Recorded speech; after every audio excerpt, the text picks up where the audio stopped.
views and opinions expressed in this program are those of the participants and do not necessarily reflect the views of BronxNet or the program underwriters. And hello, everyone, and welcome to Open, and welcome to the show that opens the Bronx and the rest of the world right to you. I'm your host, Daren Jaime. Today, we'll update you on what's happening in and around our borough, as well as across New York City. Coming up on today's show, we talk about a community-based organization that is actually providing free services to residents of Upper Manhattan and the Bronx. We'll introduce you to them.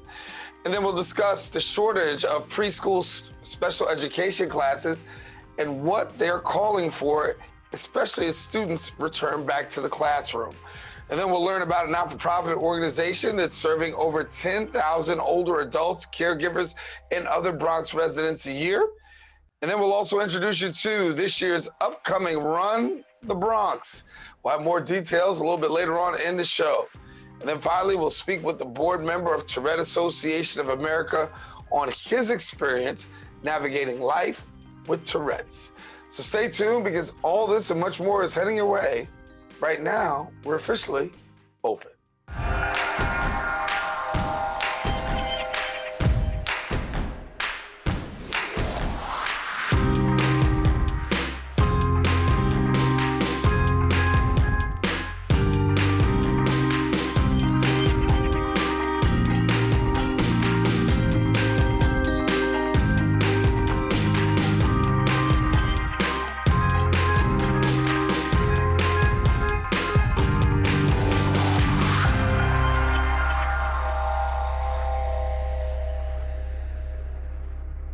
Hello, everyone. I'm Daren Jaime, and today is Wednesday, April 21st, and you are watching Open, a live interactive program that brings the Bronx and New York City straight to your TV sets.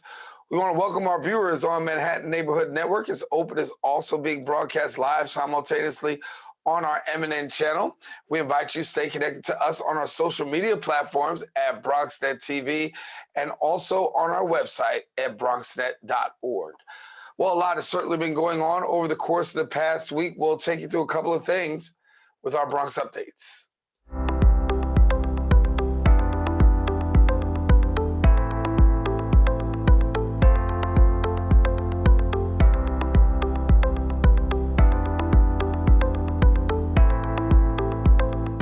Well, we start off with vaccination news, as New York State has officially paused the Johnson & Johnson vaccine over concerns of blood clots.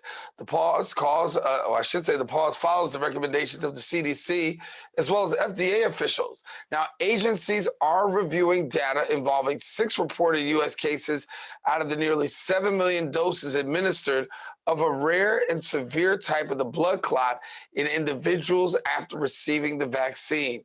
Now, New York City Mayor Bill de Blasio announced all New Yorkers who will be scheduled to receive the Johnson & Johnson vaccine through city-run sites will now get a new appointment with either the Pfizer or Moderna vaccine.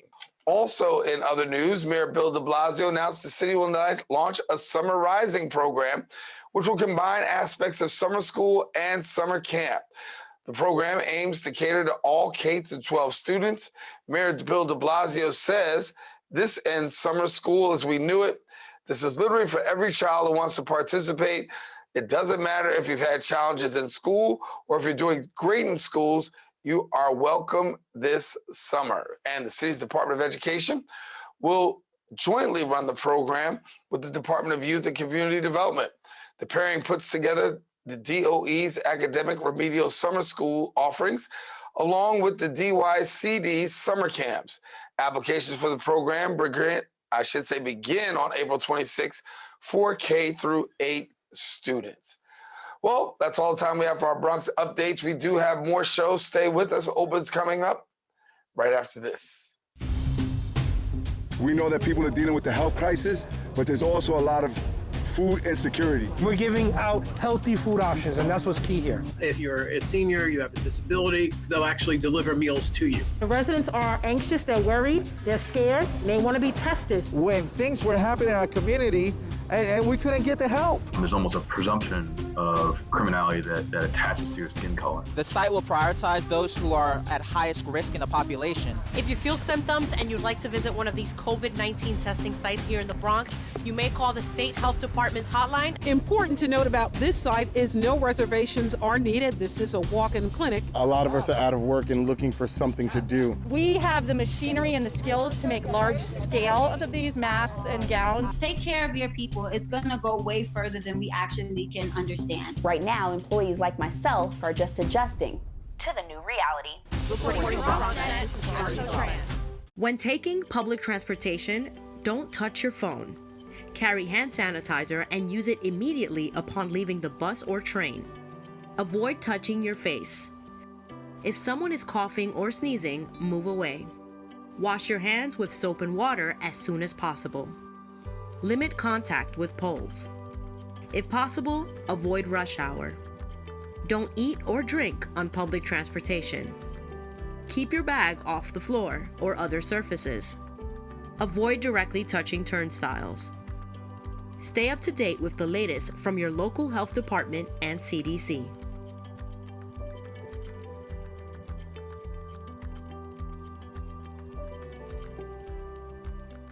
And welcome back to the show. NMIC is a community-based not-for-profit organization providing social services to residents of Upper Manhattan as well as the Bronx.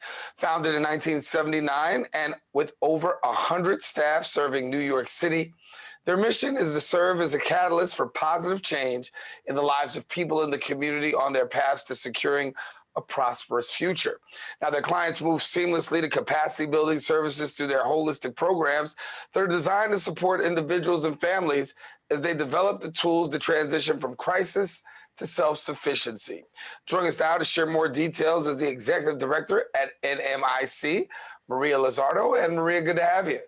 Thank you so much for having me on your show. It is such a pleasure to be here and to be able to speak on the great work that NMIC is doing. Yeah, so for somebody who may not be familiar with the organization, I gave a little lead in, but tell us a little bit more. Sure. So we were founded in 1979 to be a legal services organization focused on housing, serving community members in Upper Manhattan. Fast forward 42 years, and we are a settlement house, meaning that we are embedded in the communities that we serve, and our services touch along the lifespan of the families that we serve, or as we say, from twinkle to wrinkle. For example, when we prevent an eviction, we touch the lives of everyone in that household.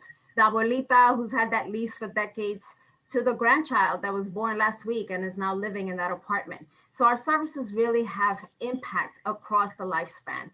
So today we are in 4 offices, 2 that are in Upper Manhattan, 1 in Housing Court in Manhattan that focuses on eviction prevention, and our Bronx site at 8 Clinton Place that was started in 2016 to really be in the community of the Bronx so we can provide housing and immigration work. Today, our programs we're focused on the following areas: on housing, on immigration, on benefit access and finance, on community wellness, on education and career services, on holistic services.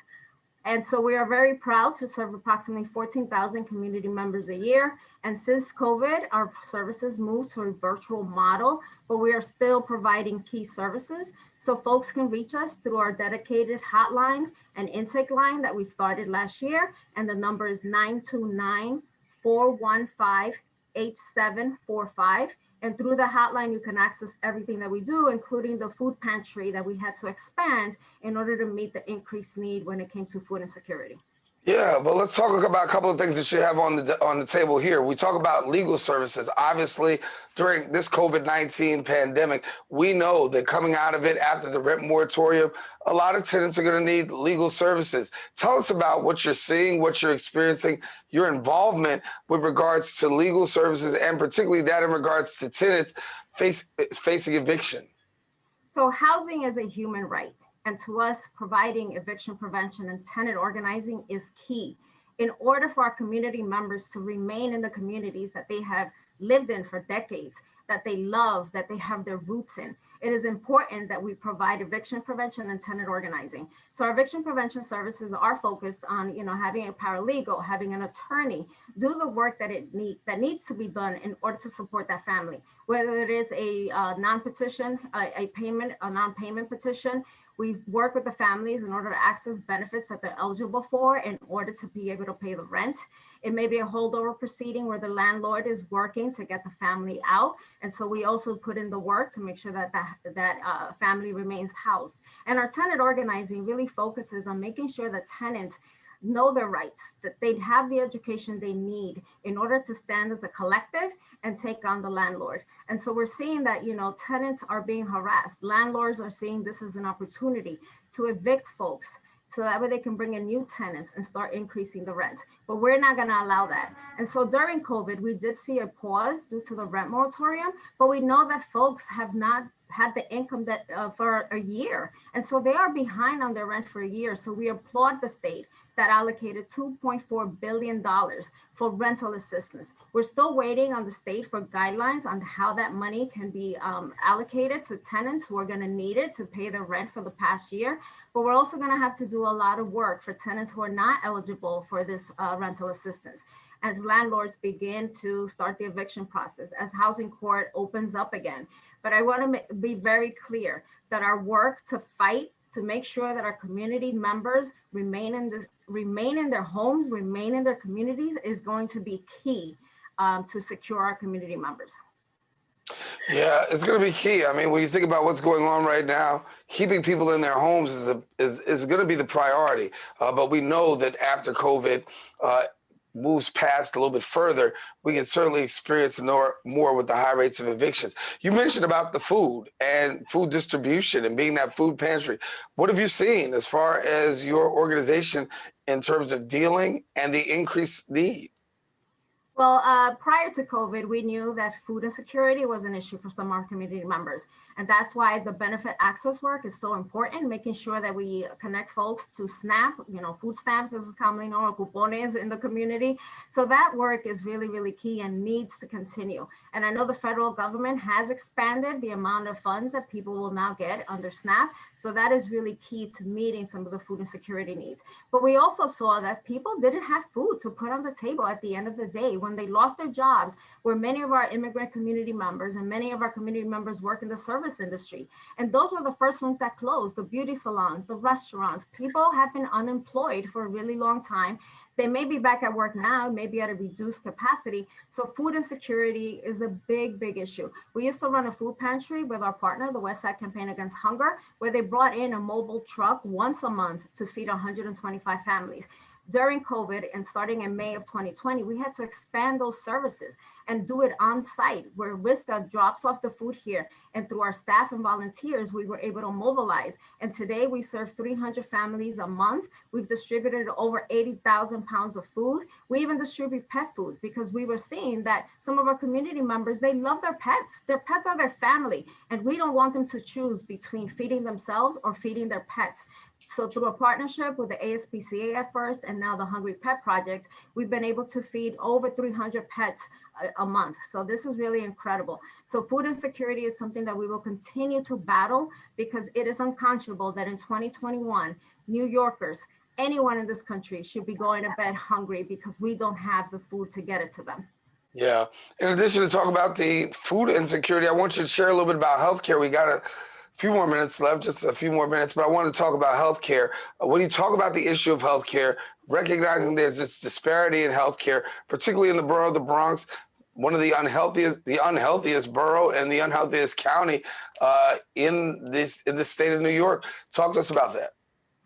Healthcare is a human right, and all our community members should have access to quality, culturally competent healthcare. And so it is crucial that we work in partnership with the local hospitals to make sure that our community members have access to quality services within their institutions. We also have to make sure that there is healthcare access, and by enrolling people in whether it's Medicaid, Medicare, or the other plans, it is a key service that we can do for our community members because we need to make sure that they are connected. And as we have seen during COVID, our communities, our Black and Brown communities, have been hit hardest.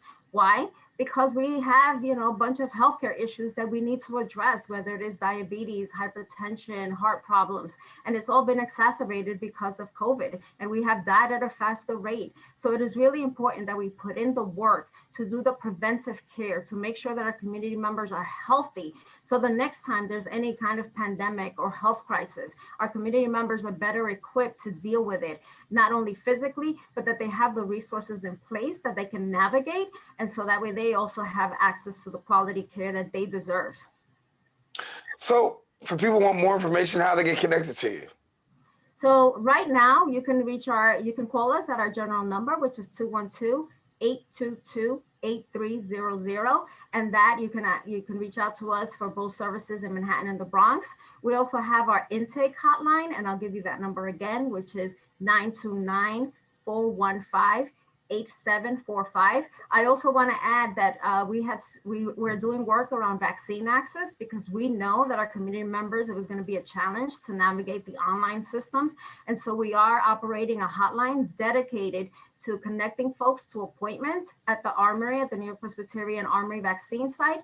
And folks who live in Harlem, Washington Heights, Inwood, and the South Bronx are eligible to call the hotline. They'll get a live person that will schedule their appointment. You can call between 9 a.m. and 4:45. And the vaccine hotline number is 646-838-0319.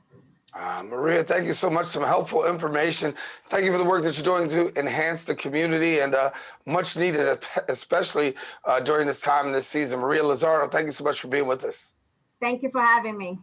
All righty. Well, I'll let you know now, if you want more information, do visit their website, nmic.org. Again, follow them on social media at NMIC NYC. Taking a quick break. We've got more open, so stay with us.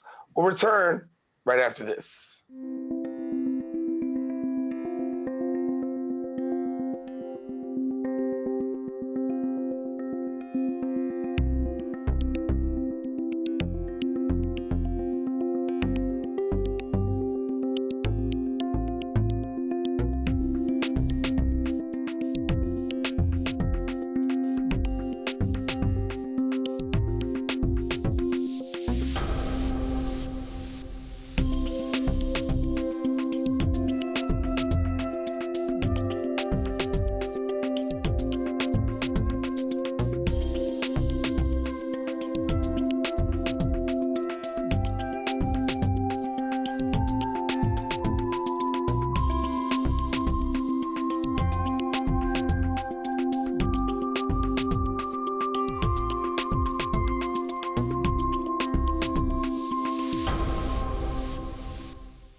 And welcome back to the show. Well, in recent news, the mayor, Bill de Blasio, has announced plans to expand 3 to K in every school district this September.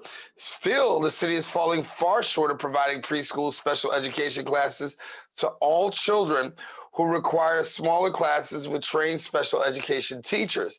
Now, while COVID-19 has led to a temporary decline in preschool special education referrals this year, the city has also a current shortfall of hundreds of seats in the classes serving preschoolers with the most significant needs. And here now to share more is the Early Childhood Education Project Director at Advocates for Children, Betty Baez Melo. And thank you so much for being with us, Betty. Thank you for having me, Daren. And so, Betty, I think that, your job is to point out there is a glaring problem in our school system. And when we look at the issue of preschool education classes, not really coming up to snuff. No, unfortunately, these preschool special education classes, as you mentioned, the classes particularly for 6 and 8 students, are classes that serve students with really significant developmental delays and disabilities, right? So for example, a young child diagnosed with autism who's nonverbal, who needs really intensive supports and services early on in life so that he or she can make developmental progress and reach milestones in a timely manner. These are children who need a special education teacher who's trained to work with students with disabilities and need to be in a really small, supportive, and often therapeutic environment. And unfortunately, right now, even with decreases in the number of children referred to preschool special education services, we're still seeing a current need for hundreds of seats in these classes, meaning that these children could potentially be sitting at home for months, if not more, receiving no special education services, while their peers are in 3K and pre-K programs. So we are really calling for the city to address this significant need. And so how do we address the need? How do we get this across the finish line in a way that can address the needs of these children? We're calling for the city to open more preschool special education classes. These young children with disabilities have a legal right to these special education classrooms. So while the city is receiving, there's this significant influx of federal funding, and so while the city is pursuing expanding preschool special education, or while the city is expanding early childhood education, it cannot leave students with disabilities behind. So we really are calling for the city to open more of these preschool special education classrooms. We've been able to do that before, but also to support the existing programs, to support the community-based organizations already operating these programs, and extend similar supports that they offer 3K and pre-K classes to these programs, including salary parity, to increase the pay for these special education teachers so that they can stay at their current jobs and support these students. The importance of the work. I want you to share a little bit about why this work is so important and why you feel it's necessary that the mayor and the school's chancellor go the extra mile. Yeah, I think the city recognizes and values early childhood education, and we see that in the expansion of 3K and in pre-K for all. Those same benefits are even more pronounced for preschool students with disabilities. Since the pandemic, we've seen, unfortunately, a sharp decline in this interventions that students with disabilities are receiving, both children from Brook to 3, where there was a significant decrease in children referred to the early intervention program and receiving developmental services at an early age. But we also saw a decline in preschool special education services, so that children weren't receiving therapies like speech therapy, occupational therapy, physical therapy, and weren't working individually or in any capacity with a special education teacher. Not being able to get these services in a timely manner will lead to the children requiring more intensive needs later on in life. And the pandemic's already disrupted that enough that we really are calling, there's this immediate need for the city to address the problem now so that these children are receiving the special education services that they need at an early age. And how do communities of color actually play out in terms of being affected? Significantly. So unfortunately, we've seen great disparities, particularly last year, pre-pandemic, the city was reporting that there was a need for anywhere between 1,000 to 2,000 preschool special education class seats. And the most significant needs were in communities in the Bronx. So, we really want the city to take this on as an equity issue, to really realize that not providing these seats greatly impacts low-income communities. Similarly, when the city is not providing these services, it can sometimes be up to individual families to seek services or seek remedies, including potentially suing the Department of Education to secure therapies or a private special education program. Those remedies aren't available to low-income families. Usually they involve at least consulting with an attorney, and low-income communities of color don't have the resources to be able to do that. So it would be also an equity issue to only have programs or services available to families who can sue for them. Yeah. When you look at what's going on right now, COVID-19 more in particular, all of us have been dramatically affected. Talk about how the clients that you're representing are literally affected through COVID-19 and how's it actually played out for you? Some of it I've mentioned already. It's that families there's been a decrease in referrals, a decrease in evaluations, and a decrease in families and children receiving special education services.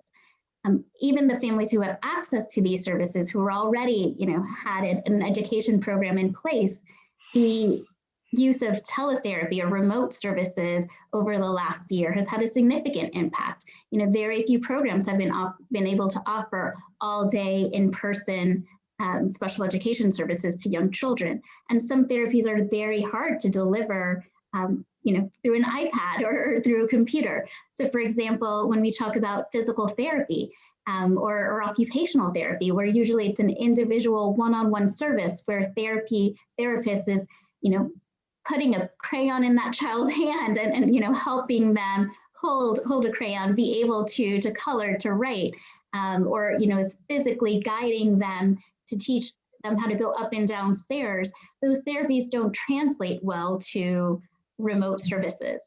And it's put a significant also burden on families who need to be available and be able to support their child and don't have the training necessarily to be able to translate what the therapist is saying into the actual help and service that they can provide for a child. So the pandemic's had really significant impacts already. And so as the city is, recovering and making plans to go forward, we are really hoping that students with disabilities aren't left behind and that this is taken into account. Yeah. What is it that most people may not understand about students with disabilities to the average person who may say, listen, you know what, I just didn't know that and we need to advocate? Sorry, that actually stumped me a little bit. What people should know, and something that I've mentioned already, is that students with significant developmental delays and disabilities who they have an education service plan in place. And that education service plan gives them a legal right to all of the services outlined in that plan. And so when we're talking about the shortage of preschool special class seats, we're really talking about children who have a legal right to attend the special education program. And it's a program that's been recommended as a result of evaluations in consultation with the parents, with a group of experts that have recommended this placement. And it's an environment with a special education teacher. It's an environment with a small number of students that can really meet that child's needs. And it's really intensive services early on to help that child make academic and developmental progress. Now, many students with disabilities can and do participate in 3K and pre-K programs. And we fully support the expansion of early childhood education. But when we're talking about these specific students, it's students with such a significant need that they wouldn't be able to attend, the program in their neighborhood necessarily, like the 3K class in their neighborhood. Well, Betty, thank you for the valuable information. I think that you've been a very credible voice to be able to lend to an underserved population, and glad to have you be able to share with us here on Open. Thank you. Thank you for having me and giving time for us to address this issue and for helping us rally people behind the cause. Well, it's important that we raise our voice and we do it together. Thanks a lot, Betty. Thank you. Alrighty, now, if you want more information, please do us a favor. Visit the website at advocatesforchildren.org and follow them on Instagram and Twitter at AFC New York. We don't want you to go anywhere. Stay with us. Open will come right back right after this.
A media network for you.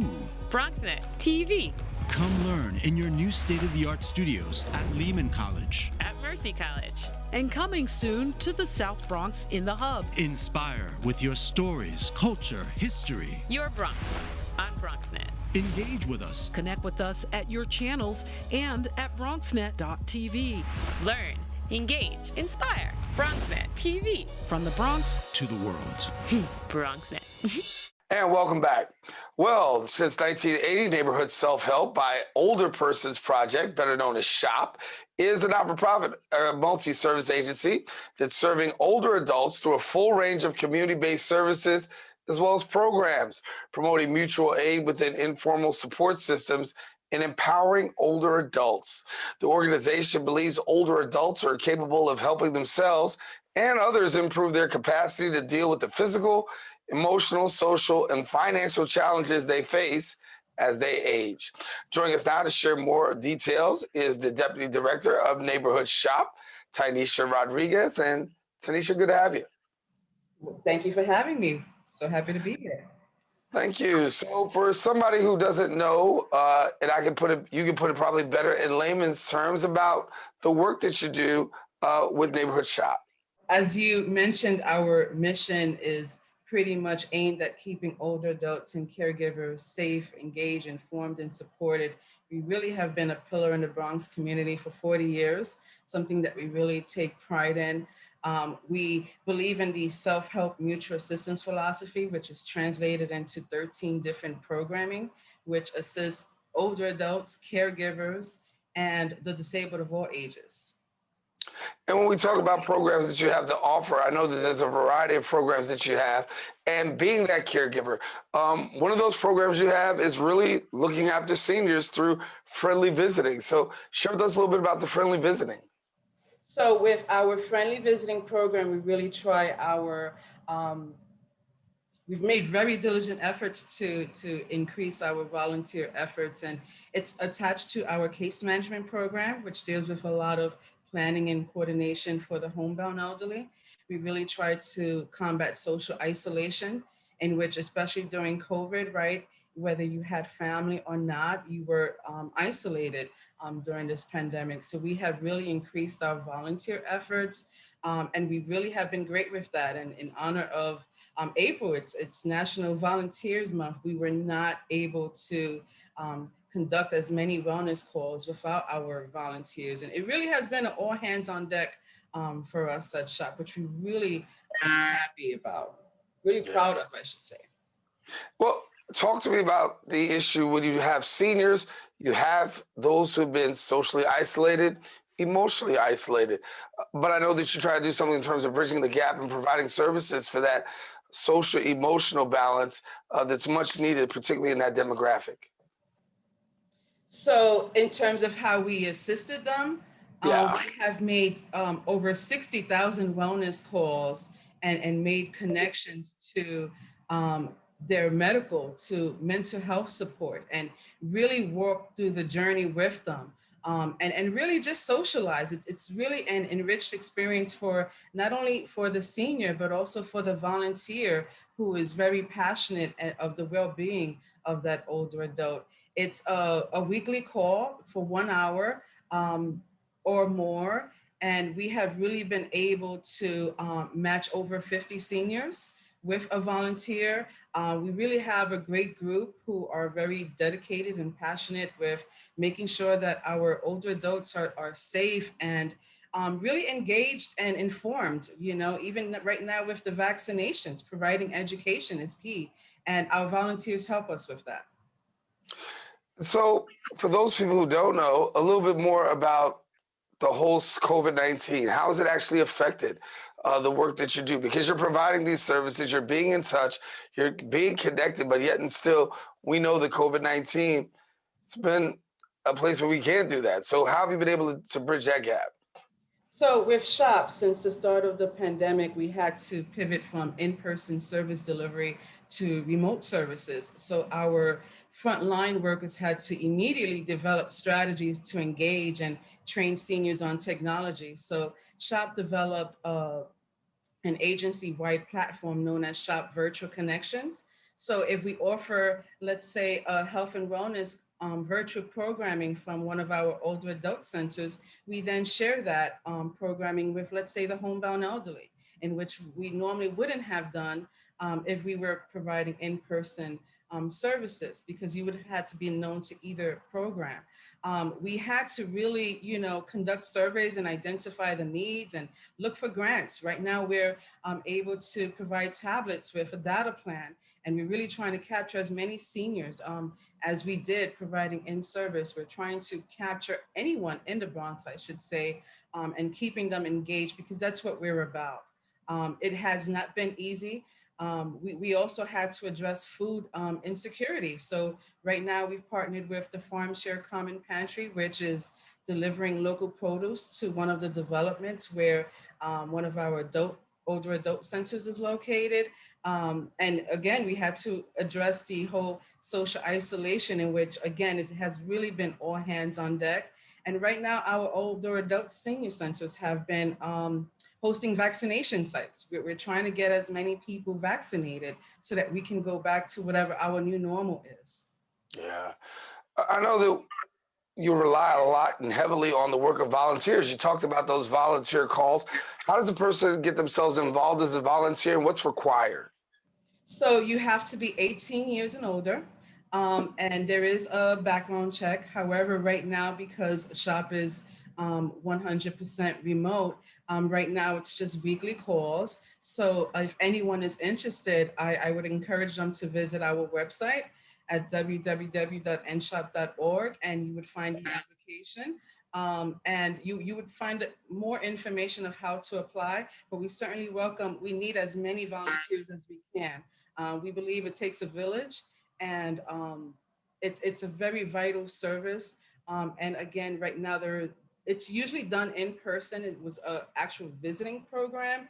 However, right now we continue to operate remotely, where it's just 2 calls a month would really brighten the life of an older adult.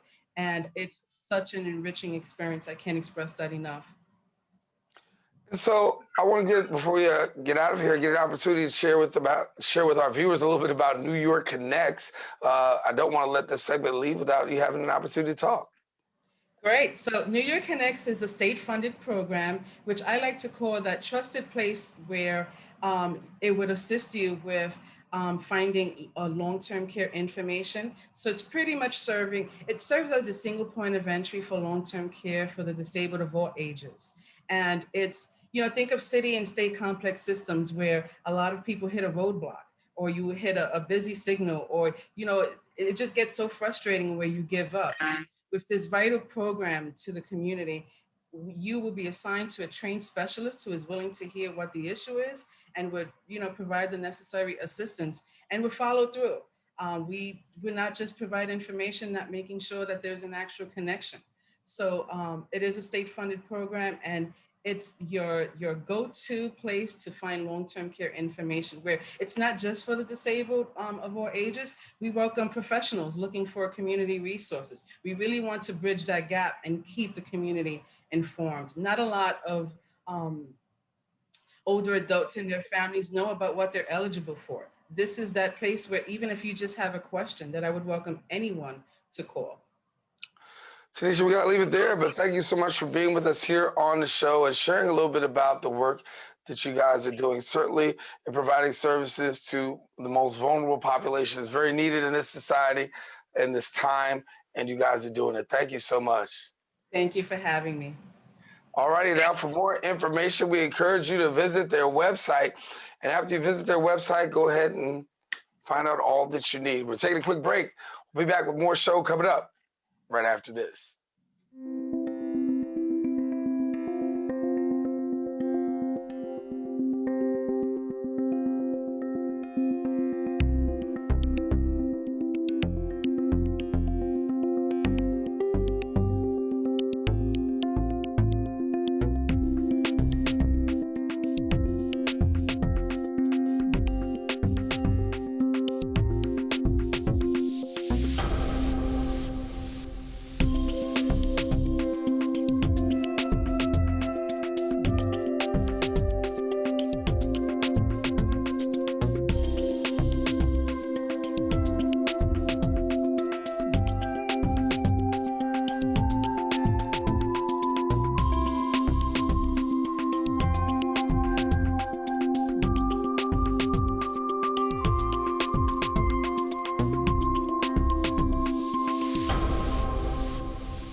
And welcome back to the show.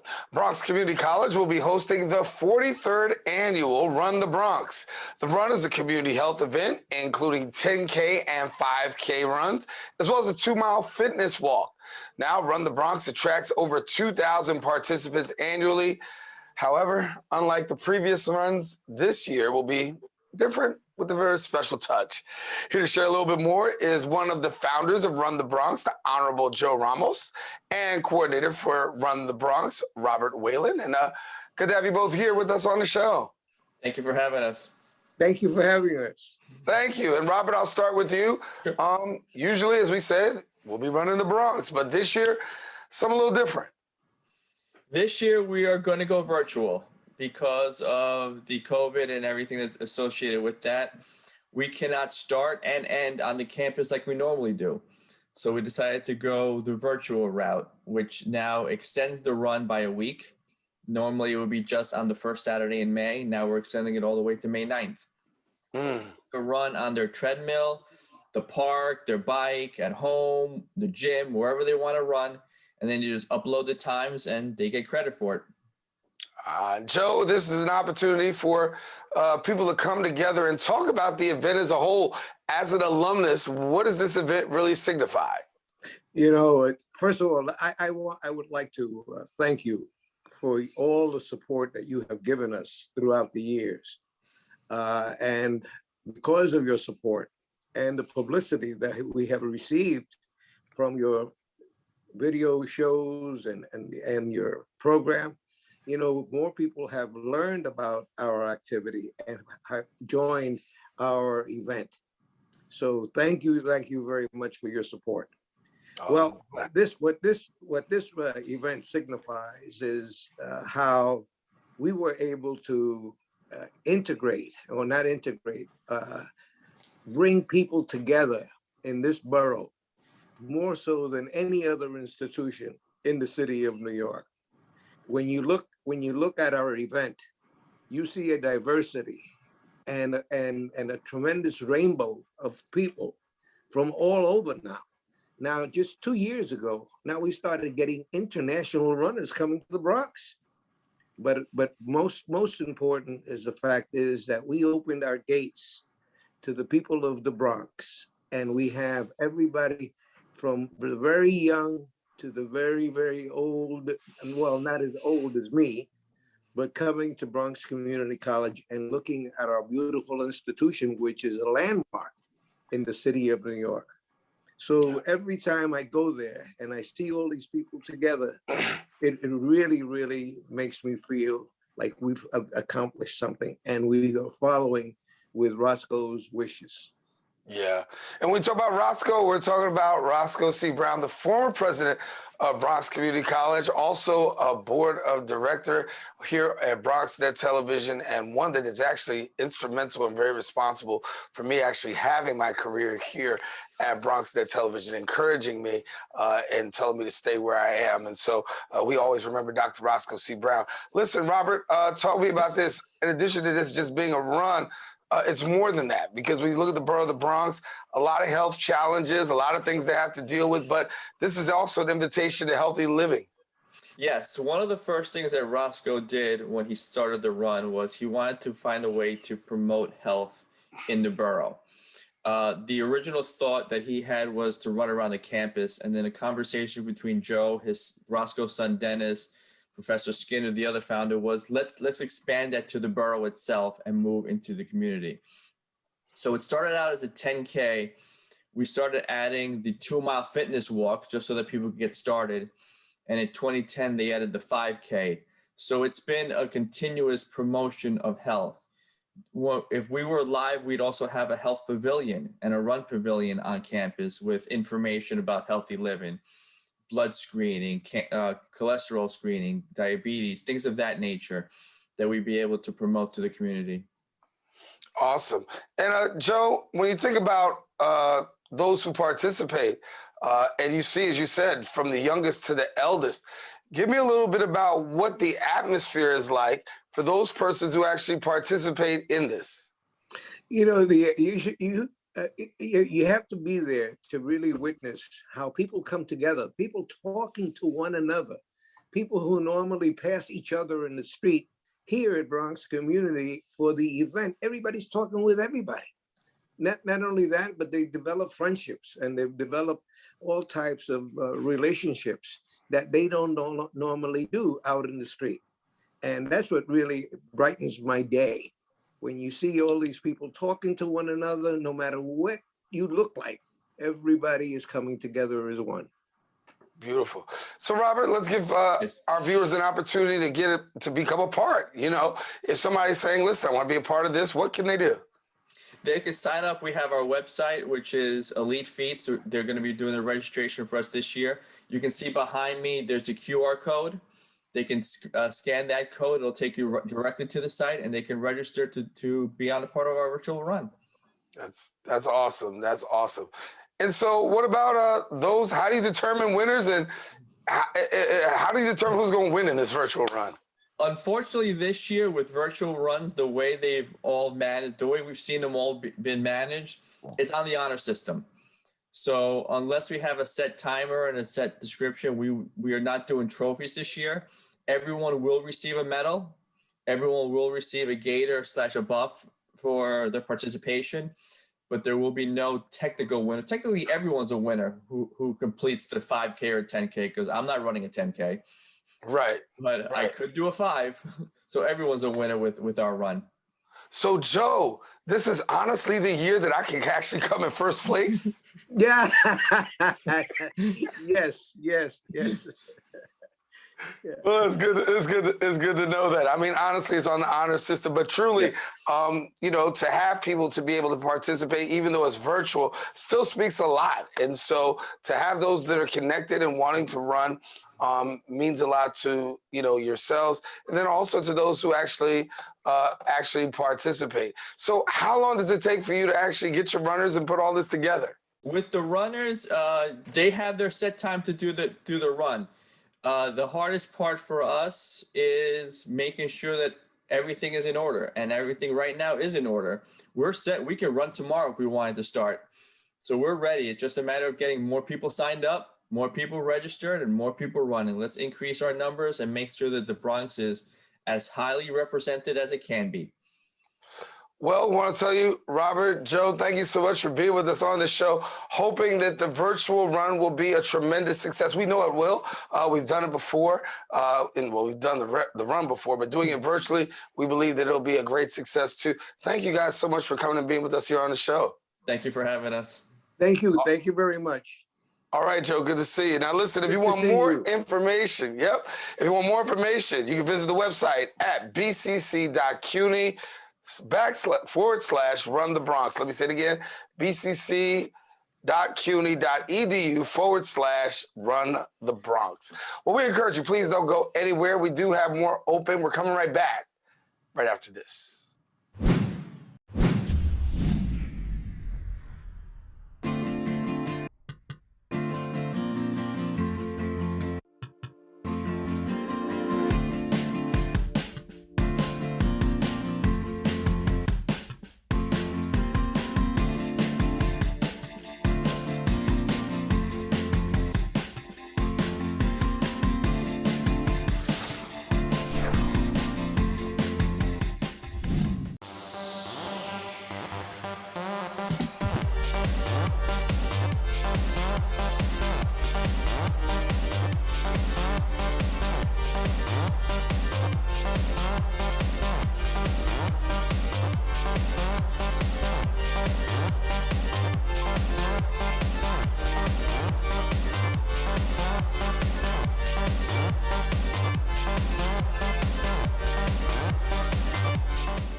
welcome back to the show. The Tourette Association of America is a national not-for-profit organization that's dedicated to serving the needs of individuals affected by Tourette syndrome, as well as their families.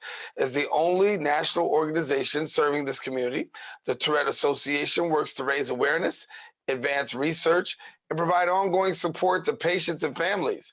Our next guest has recently joined its board of directors and is the highest-ranking federal career employee with Tourette syndrome.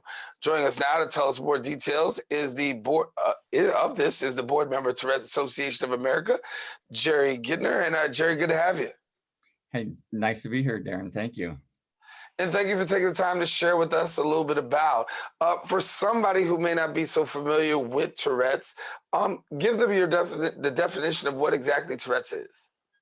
Sure. It's a neurological disorder, and it's makes you have involuntary motor and vocal tics.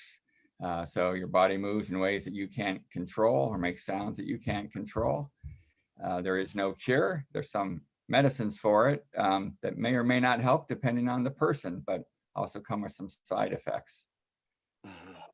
And for you, as a person who's advanced themselves in the federal career, talk to us about how Tourette's has impacted your life. Well, in a number of ways. Obviously, growing up with Tourette's, you're on a elementary school playground with facial tics, you get bullied. You know, there's just a stigma associated with it because you're different. And people with Tourette's respond to that in different ways. Some people really go into a shell, kind of get social anxiety. Some people just forge ahead and basically make their own path. Some do some combination. So I feel like it's affected me. I've been bullied. I've been discriminated against in some cases, but I just keep moving forward. And so far that's worked for me. So moving forward, how about moving forward and then moving higher in the place of, you know, being the highest ranking, federal employee that's dealing with Tourette syndrome? Yeah, so there's about 2 million civilian federal employees. I'm in the senior executive service, which is the top 7,500, 8,000 of those.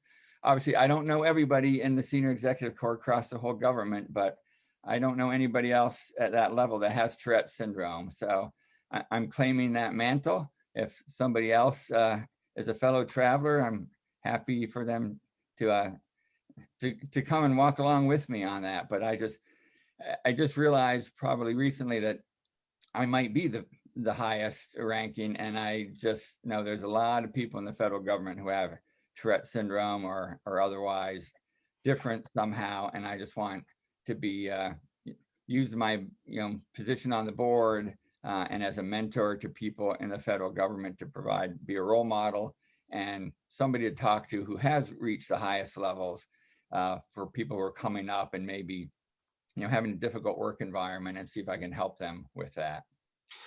And being a board member, talk to us about your voice and how important you feel like your voice will be, being that you are a person that lives, deals, and has real, boots on the ground with this.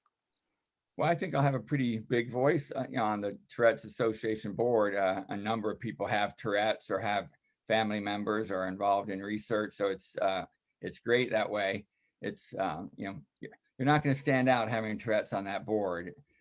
So I kind of felt at home there already. But I'm already, in my role in the federal government, I've done a lot of strategic planning, that sort of thing. I'm helping the board come up with a new strategic plan right now. So I'm bringing that skill set to the board. The organization is going to be, it's going to celebrate its 50th anniversary next year. And so it's a good milestone to mark. It's time to have a new plan and figure out where the organization is going into the future. Yeah. And so how's it feel being a new board member? Oh, it's great. I've worked a lot on nonprofit boards at the local level where I live, but I wanted to move up to the national level. And obviously this organization has a mission near and dear to my heart. So it's just a perfect fit, actually. Yeah. And for someone who may not be so familiar about the challenges later in life, I mean, there are some challenges that those with Tourette's have later in life. Make us aware a little bit about those. Sure. So a lot of people have Tourette's, they'll have tics so severe, they might break a rib or something. I mean, it can be really, really bad. I don't have that, but I've been having tics for over 50 years. And there's parts of my body that are just sore and worn out. You know, you twitch your toes 10 times a minute every day for, you know, all day, every day for 51 years, which is how long I've been ticking.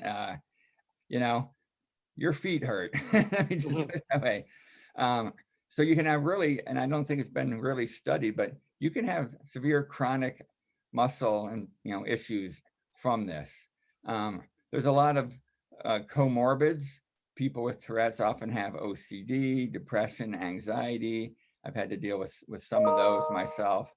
And then there's just still this stigma, you know, even though I'm in a senior position in the federal government, I'm pretty confident in myself. I own my Tourette's. I can't change it. I've got it. I'm comfortable with that. Doesn't mean you don't get stared at walking down the street.